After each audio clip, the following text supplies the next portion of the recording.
Menjadi tua yang sehat, produktif, dan bermanfaat. Sebelum mengalami pensiun,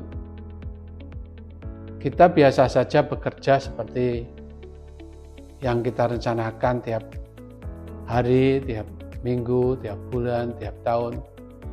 Tetapi ketika kita masuki masa pensiun, tua dalam hal ini adalah sudah pensiun, yang bagi saya pensiunnya itu 70 tahun.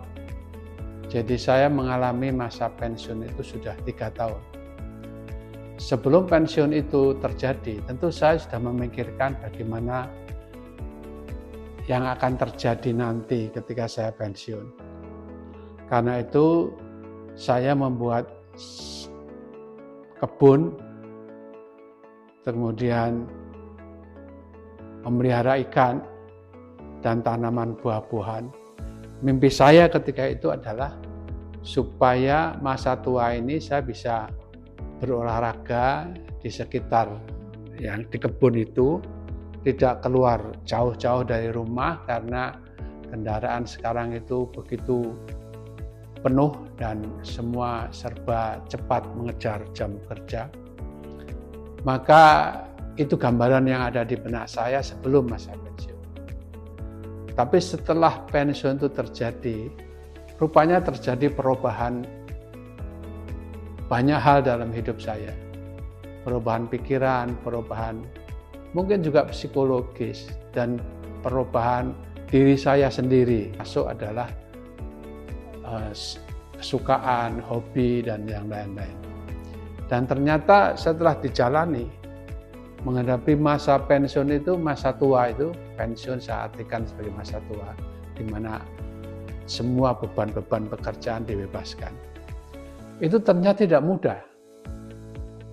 Setahun, 2 tahun, saya bisa jalani sebagai kelanjutan dari rencana yang sudah susun. Tapi ternyata pensiun itu juga membawa perlambatan fisik.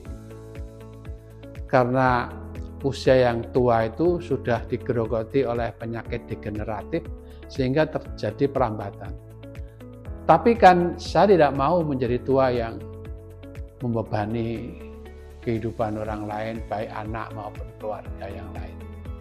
Saya juga ingin supaya tetap produktif agar saya tidak bergantung pada orang lain. Dan saya tetap harus sehat supaya masa tuanya itu bukan masa penderitaan. Dan ternyata tidak mudah.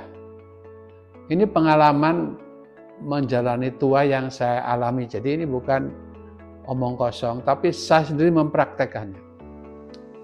Nah, untuk menjaga kesehatan, itu sepenuhnya banyak ditentukan oleh cara berpikir kita. Kalau kita menjadi orang yang tidak berguna, tidak memikirkan sesuatu yang bermanfaat buat kehidupan bersama, maka peluruan kesehatan berpikir itu akan berpengaruh pada peluruan kegiatan-kegiatan fisik yang lain. Jadi yang pertama menurut saya adalah mental produktif itu jangan sampai lepas dari pikiran kita. Dan pikiran ini yang menentukan kesehatan jasmani kita. Jadi menurut saya adalah otak itu harus dijaga, tetap produktif di bidang yang mungkin masih bisa kita tekuni. Nah, orang seperti saya karena punya pengalaman di dunia bisnis dan di dunia mengajar, mungkin lebih mudah mencari sesuatu yang baru dari perubahan-perubahan situasi. Antara lain sekarang saya mencoba tampil di medsos setiap hari. Ini sekarang kita coba upload di berbagai medsos dan tiap hari saya menulis.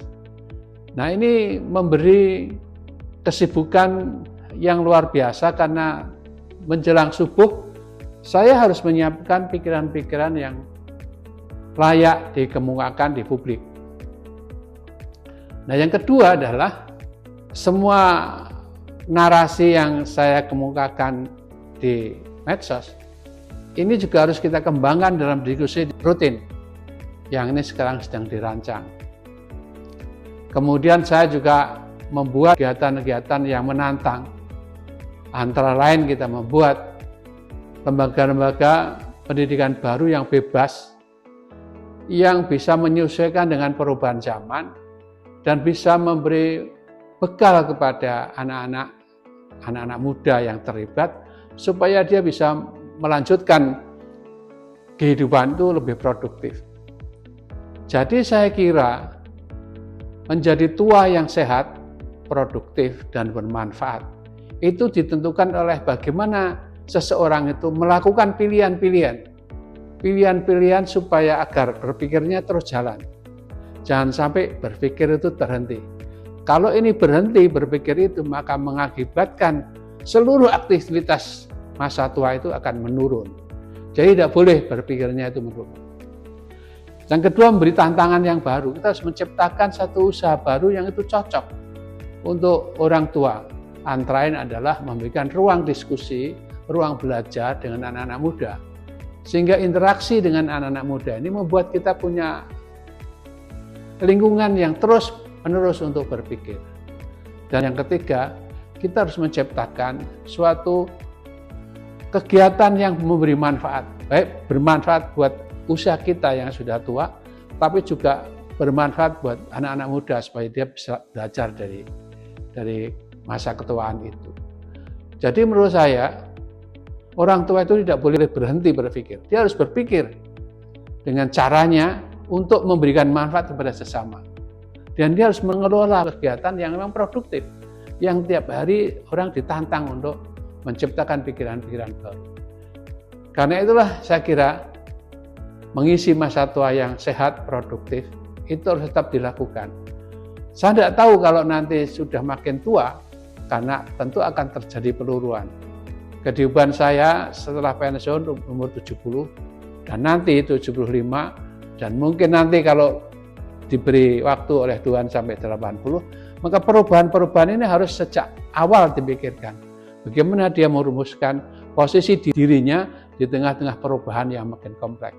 Dari situ saya kira usia tua yang sehat, produktif, dan bermanfaat bisa terus dilanjutkan.